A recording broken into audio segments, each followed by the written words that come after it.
kembali soal pengeras di masjid-masjid kita. Keluhan tentang kerasnya sound system masjid yang berakibat bahwa peribadatan pun itu kalau dianggap keliru tekniknya, ia malah bisa membuahkan persoalan-persoalan hidup.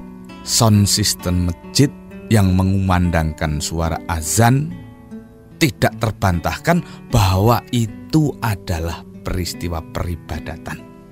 Tetapi karena kekerasannya sedemikian rupa, karena kemudian satu RW bisa satu masjid, kalau satu kelurahan terdiri dari 7 RW, kelurahan itu bisa terdiri dari 7 masjid besar, yang antara jarak satu masjid ke masjid yang lain sebetulnya relatif dekat dengan tata suara yang sama kencangnya.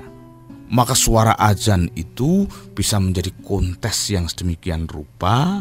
Dalam satu sisi ia benar-benar sebuah peribadatan, tetapi dari sisinya yang lain, sisi yang agak khusus, sebetulnya ia persoalan sosial biasa.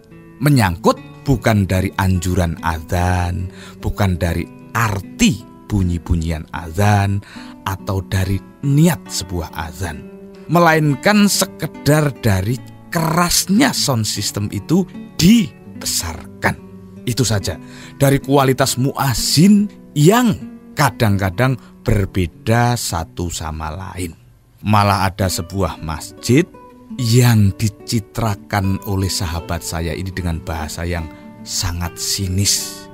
Masjid dekat rumah kami itu, katanya, muazinnya 4, yang fales 5. Begitu.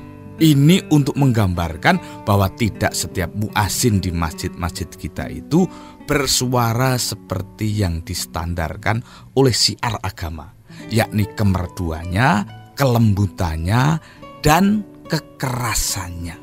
Tetapi begini, menyangkut soal kekerasan suara sound system yang menjadi problem sosial itu urusan negara yang saya kira memiliki otoritas untuk menjaga ketentraman, kondusivitas, dan keharmonisan warganya yang majemuk ini. Tapi karena sejauh ini negara rasanya belum turut campur dan persoalan ini masih relatif dibiarkan untuk menjadi urusan warga, sementara warga juga agak kerepotan untuk mengantisipasi soal ini lewat dirinya sendiri, maka saya menempuh manajemen ala orang yang berpuasa.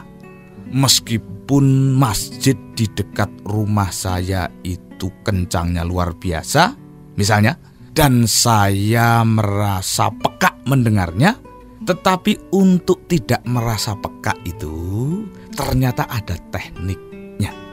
Lah, teknik orang berpuasa sangat manjur untuk diterapkan di dalam konteks ini. Anda boleh memakai bermacam-macam teknik, tetapi saya memiliki beberapa teknik.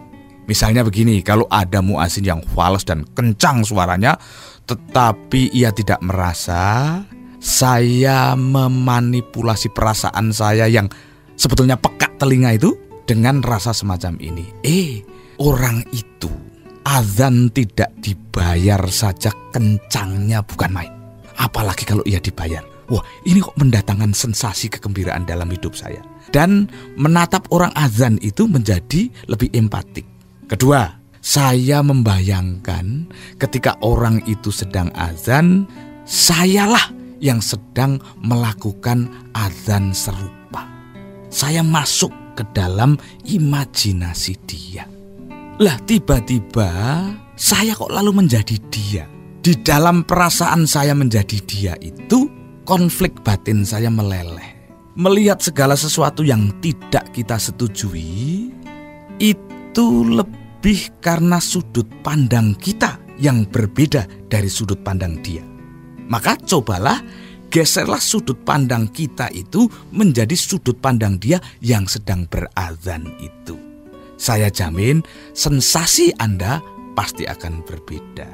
Ini sekedar manajemen pribadi memang, bukan untuk mengatasi persoalan sosial yang sedang berlangsung, tetapi setidak-tidaknya semakin banyak orang yang memiliki manajemen pribadi seperti layaknya orang berpuasa, kehidupan masyarakat yang setegang apapun itu akan mudah mengendor dengan sendirinya.